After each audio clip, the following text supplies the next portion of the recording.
नमस्कार, सुप्रभात। आप देख रहे हैं खबर दिल्ली और समय हो चला है दिल्ली की 25 बड़ी खबरों को जानने का। इससे पहले यदि आप वीडियो को लाइक नहीं किए हैं तो लाइक कर दीजिए और चैनल को सब्सक्राइब कर लीजिए। तो आइए एक नजर डालते हैं 25 बड़ी खबरों पर फटाफट अंदाज में।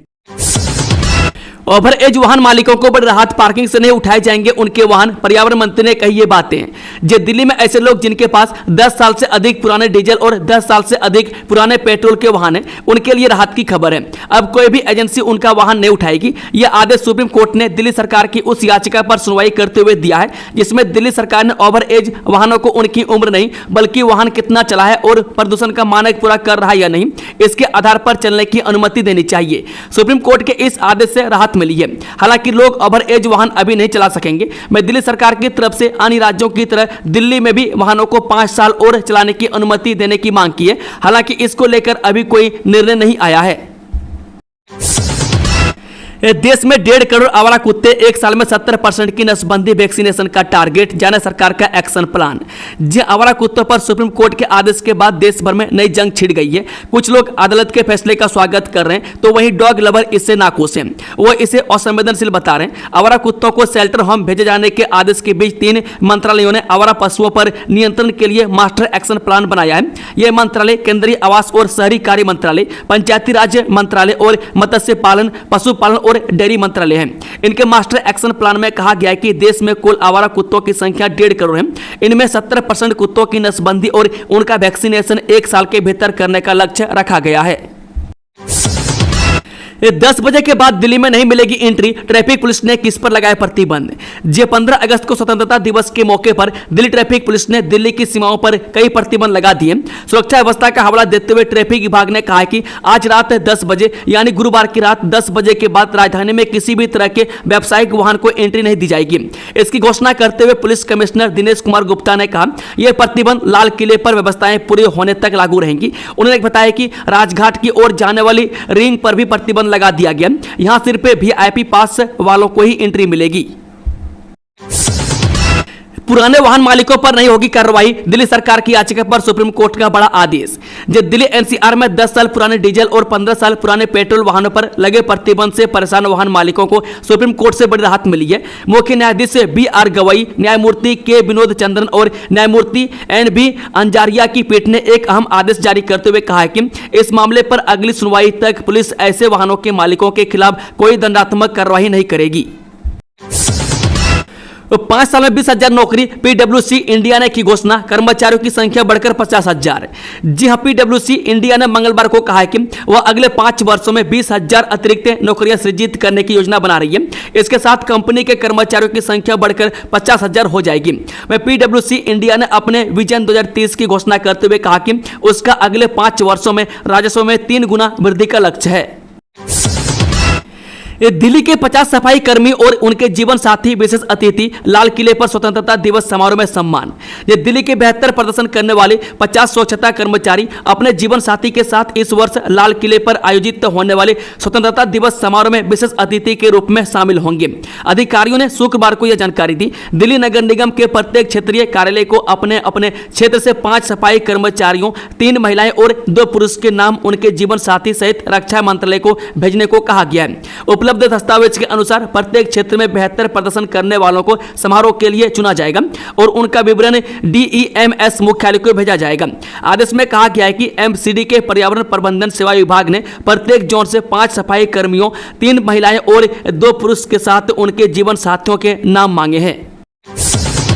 लाल किले पर लाइव समारोह देखने का मौका, ऑनलाइन टिकट बुकिंग का गाइडलाइन। ये देश 15 अगस्त 2025 को आजादी का 79वां स्वतंत्रता दिवस मनाने के लिए पूरी तरह तैयार है। हर साल की तरह इस बार भी दिल्ली का ऐतिहासिक लाल किला इस खास अवसर का गवाह बनेगा।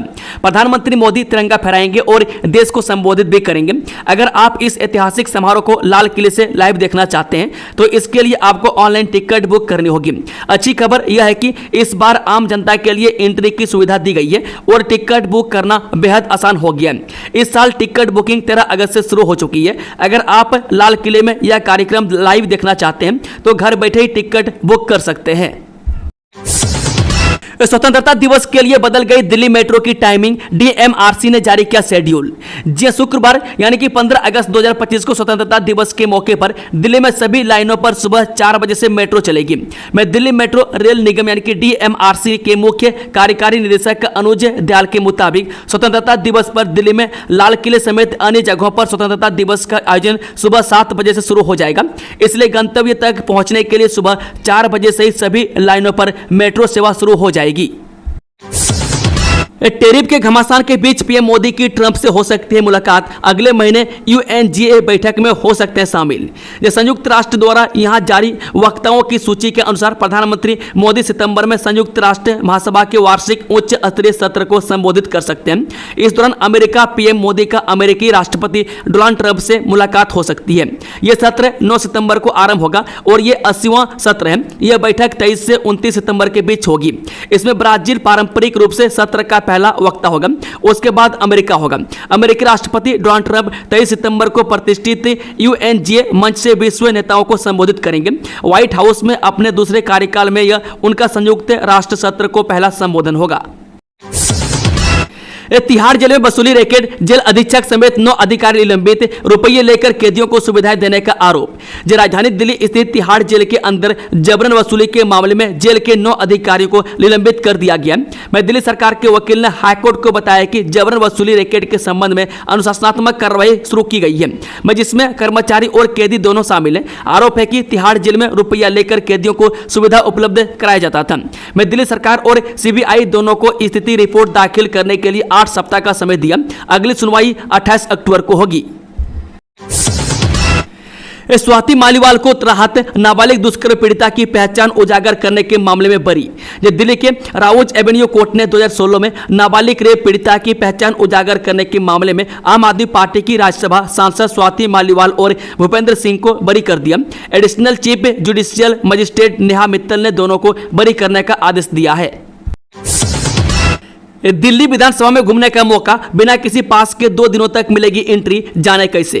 जी हां, अगर आप दिल्ली विधानसभा का ऐतिहासिक परिसर घूमना चाहते हैं तो इसके लिए विधानसभा सचिवालय से विशेष अनुमति या फिर चयनित सदस्यों से सिफारिश पर जारी पास से यह संभव हो सकता है। लेकिन इस सब से आपके कोई ताल्लुकात नहीं है तो भी आप इन 2 दिनों में आप बेधड़क विधानसभा परिसर में एंट्री पा सकते हैं और परिसर में घूम सकते हैं। बस आपके पास एक आधार कार्ड या अन्य सरकार द्वारा मान्य पहचान पत्र होना चाहिए। दरअसल दिल्ली विधानसभा परिसर 79वें स्वतंत्रता दिवस के अवसर पर 14 और 15 अगस्त को आम जनता के लिए खुला रहेगा। इन दोनों तारीख को शाम 5 बजे से रात 8 बजे तक आम जनता के लिए खुला रहेगा। मैं दिल्ली के लोग 115 साल पुराने ऐतिहासिक भवन का भ्रमण कर सकेंगे और परिसर के अंदर मौजूद महत्वपूर्ण ऐतिहासिक स्थलों को देख सकेंगे। आबकारी घोटाला मामले में केजरीवाल और सिसोदिया के खिलाफ अभियोजन चलाने के लिए अनुमति की प्रति पेश करें ईडी हाईकोर्ट। दिल्ली हाईकोर्ट ने ईडी को निर्देश दिया है कि वो दिल्ली आबकारी घोटाला से जुड़े मनी लॉन्ड्रिंग मामले की आरोपी और दिल्ली सरकार के पूर्व मुख्यमंत्री अरविंद केजरीवाल और उप मुख्यमंत्री मनीष सिसोदिया के खिलाफ अभियोजन चलाने के लिए जरूरी अनुमति की प्रति कोर्ट में दाखिल करें। जस्टिस रविंद्र डुडेजा ने मामले की अगली सुनवाई 12 नवंबर को करने का आदेश दिया। कांग्रेस ने वोट चोरी पर जारी किया वीडियो, इलेक्शन कमीशन को बताया इलेक्शन चोरी आयोग। जब कांग्रेस ने मतदान सूचियों में कथित धांधली के खिलाफ अपने अभियान को तेज करते हुए बुधवार को एक वीडियो जारी कर लोगों से इससे जुड़ने की अपील की और चुनाव आयोग को इलेक्शन चोरी आयोग करार दिया।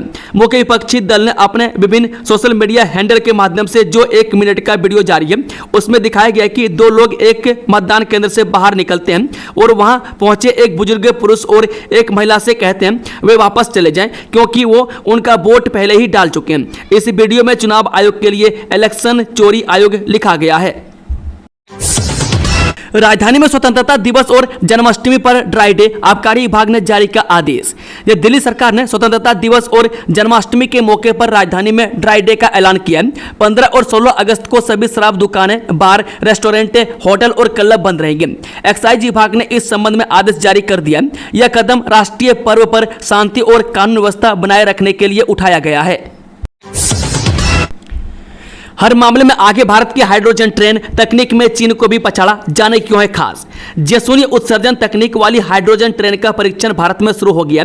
रेल मंत्री अश्विनी वैष्णव ने कहा कि यह पहल भारत को वैश्विक हरित क्रांति के मानचित्र पर मजबूती से स्थापित करेगी और 2070 तक नेट जीरो कार्बन एमिशन लक्ष्य की दिशा में एक बड़ा मील का पत्थर साबित होगी। भारत ने हाइड्रोजन से चलने वाला इंजन बनाने में चीन को पछाड़ दिया। में देश में शून्य उत्सर्जन तकनीक वाली हाइड्रोजन ट्रेन का परीक्षण शुरू हो गया। दावा यह किया गया है कि पूरी दुनिया में सबसे अधिक हॉर्स पावर के हाइड्रोजन इंजन का भारतीय रेलवे ने निर्माण किया है। रेल मंत्री अश्विनी वैष्णव ने ट्वीट करके यह जानकारी दी कि भारत की पहली हाइड्रोजन ट्रेन जल्द आ रही है। चीन और भारत के बीच रिश्तों में जमी बर्फ पिघलती है तो अमेरिका की छाती पर सांप जरूर लौटेगा। वैसे तो शंघाई सहयोग संगठन का शिखर सम्मेलन हर साल होता है और अमेरिका किसी न किसी बात को लेकर नाराज भी होता है, लेकिन इस बार सम्मेलन बिल्कुल अलग माहौल में होने जा रहा है। अमेरिकी राष्ट्रपति डोनाल्ड ट्रंप टैरिफ का चाबुक फटकार रहे हैं, वहीं लपेटे में भारत भी है। मैं स्वाभाविक रूप से अमेरिका की नजर इस बात पर होगी कि नरेंद्र मोदी, शी जिनपिंग और पुतिन मिलकर कौन सी व्यू रचना करने वाले। यदि चीन और भारत के बीच रिश्तों में जमी बर्फ पिघलती है तो अमेरिका की छाती पर सांप जरूर लौटेगा। दिल्ली समेत कई राज्यों में गरज के साथ भारी बारिश की संभावना। यह देश में मानसून एक बार फिर सक्रिय हो गया और कई राज्यों में इसका असर देखने को मिल रहा है। भारी बारिश, तेज हवाओं और बिजली गिरने की आशंका को देखते हुए मौसम विभाग ने अलर्ट जारी किया है। दिल्ली, उत्तर प्रदेश, बिहार और उत्तराखंड समेत कई राज्यों में अगले 24 से 48 घंटों तक मौसम खराब रहने की संभावना है। हाईकोर्ट ने दिल्ली सरकार को दिया आदेश है बिना रुकावट पूरी हो डॉक्टर और स्टाफ की भर्ती। राष्ट्रीय राजधानी के सरकारी अस्पतालों में स्वास्थ्य प्रबंधन के लिए डॉक्टरों, स्टाफ और कर्मचारियों की भर्ती बेहद जरूरी है। यह कहते हुए दिल्ली हाईकोर्ट ने इनकी भर्ती प्रक्रिया बिना किसी बाधा के पूरी करने का दिल्ली सरकार को निर्देश दिया है। कोर्ट ने 24 हॉस्पिटल प्रोजेक्ट्स के आधे अधूरे होने पर भी चिंता जताई है। इन प्रोजेक्ट्स की मौजूदा स्थिति के बारे में जानने के लिए दिल्ली के स्वास्थ्य सचिव को अगली सुनवाई पर कोर्ट के सामने मौजूद रहने का निर्देश दिया है। कोर्ट में वर्चुअली पेश हो सकेंगे पुलिस वाले, इससे दिल्ली पुलिस का अदालतों में लगने वाला समय काफी बच जाएगा। एलजीबी सक्सेना ने दिल्ली के सभी पुलिस थानों को डिजिग्नेट प्लेस के रूप में अधिसूचित करने की मंजूरी दे दी है, जहां से पुलिस अधिकारी वीडियो कॉन्फ्रेंसिंग के माध्यम से तमाम अदालतों में गवाही के लिए उपस्थित हो सकेंगे। इस कदम से दिल्ली पुलिस का अदालतों में लगने वाला समय काफी बच जाएगा। अब पुलिस को लंबी दूरी तय करने और अदालती कार्रवाई में व्यक्तिगत रूप से मौजूद होने की जरूरत नहीं होगी। इससे पहले साक्ष्य उपलब्ध कराने के लिए वीडियो कॉन्फ्रेंसिंग की सुविधा केवल Delhi high court, district court, Delhi की जेलों, अस्पतालों और फॉरेंसिक साइंस लैब और कुछ सरकारी कार्यालयों में ही उपलब्ध थी। वोटर लिस्ट में धांधली से जोड़ा गया सोनिया गांधी का नाम, मालवीय ने शेयर किया 1980 का दस्तावेज। कांग्रेस नेता राहुल गांधी इंडिया गठबंधन के साथ मिलकर बिहार वोटर लिस्ट रिवीजन और कथित वोट चोरी के खिलाफ एक तरह का जन आंदोलन खड़ा करने की तैयारी में। वहीं दूसरी तरफ भाजपा ने सोनिया गांधी पर आरोपों का बम फोड़ दिया। भाजपा IT सेल प्रमुख अमित मालवीय दावा किया कि कांग्रेस संसदीय समिति की चेयरपर्सन गांधी भारत के नागरिक बनने से पहले वोटर बन गई थी। मालवीय ने अपने दावों के समर्थन में सोशल मीडिया एक्स पर एक दस्तावेज भी शेयर किया जो हस्तलिखित है, उसमें सोनिया गांधी का नाम है। उस दस्तावेज के अनुसार सोनिया गांधी दिल्ली के सफदर जंग की वोटर हैं। वह मालवीय ने कहा, भारत की मतदाता सूची के साथ सोनिया गांधी का रिश्ता चुनावी कानूनों के घोर उल्लंघनों से भरा हुआ है। मैं शायद यही कारण है कि राहुल गांधी अयोग्य और अवैध मतदाताओं को नियमित करने के पक्ष में और SIR का विरोध करते हैं।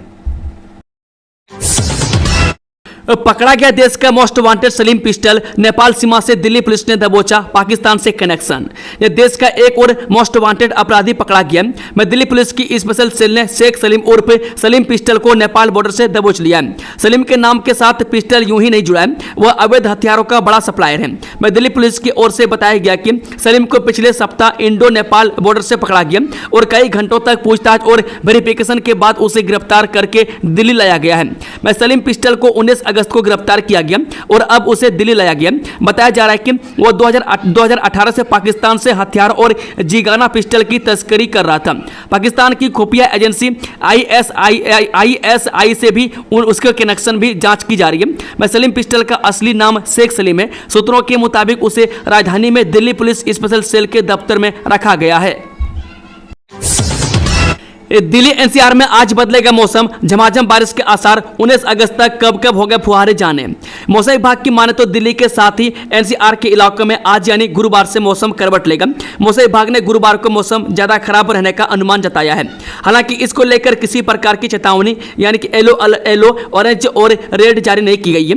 मौसम विभाग का कहना है कि राष्ट्रीय राजधानी दिल्ली के साथ ही एनसीआर के अलग अलग हिस्सों में एक हफ्ते तक हल्की बारिश या फुहारे का दौर जारी रह सकता है।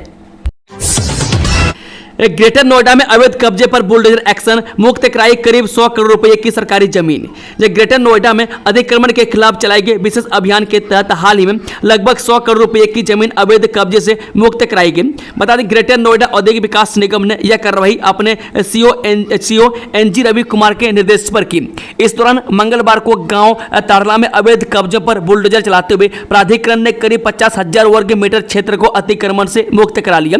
कब्जा मुक्त कराई गई जमीन की कीमत करीब 100 करोड़ रुपये बताई जा रही है। जिस इलाके में यह कार्रवाई की गई वहां पर भूमाफिया बाउंड्री वॉल बनाकर अवैध कॉलोनी काटने की कोशिश कर रहे थे, जिसके बाद जेसीबी मशीनों की मदद से उनके द्वारा किए गए अवैध निर्माण को हटा दिया गया।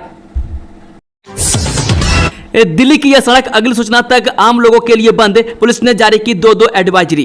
दिल्ली की यातायात पुलिस ने मंगलवार को 2 ट्रैफिक एडवाइजरी जारी करते हुए शहर के लोगों को परेशानी से बचने के लिए कुछ मार्गों से नहीं निकलने की सलाह दी है। वह पुलिस ने बताया कि रखरखाव से जुड़े कई तरह के काम होने की वजह से द्वारका एक्सप्रेसवे की सुरंग अगली सूचना तक दोनों तरफ के यातायात के लिए बंद रहेंगे। इसके साथ ही ट्रैफिक पुलिस ने बताया कि मधुबन चौक पर चल रहे फुट ओवर ब्रिज के लिए डीएमआरसी के हिस्से के निर्माण कार्य के कारण चौराहों पर यातायात 90 दिनों तक प्रभावित रहेगा। पुलिस ने इन दोनों मार्गों से गुजरने वाले लोगों को वैकल्पिक मार्ग सुझाते हुए उनका इस्तेमाल करने की सलाह दी है।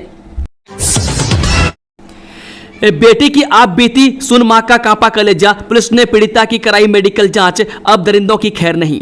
ये दिल्ली में नरेला के लामपुर स्थित एमके स्विमिंग पूल में तैराकी करने गई 9 वर्षीय 2 बच्चों के साथ सामूहिक दुष्कर्म का सनसनीखेज मामला सामने आया है। पीड़ित परिवार की शिकायत पर नरेला थाना पुलिस ने संबंधित धाराओं में मामला दर्ज कर स्विमिंग पूल के ठेकेदार अनिल और केयर टेकर मुनील को पुलिस ने गिरफ्तार कर लिया है। दोस्तों खबरों का सिलसिला समाप्त होता है। अगर जानकारी पसंद आई हो तो वीडियो को लाइक शेयर, चैनल को सब्सक्राइब जरूर कर लें। Thank you, all the best. जय हिंद, जय भारत।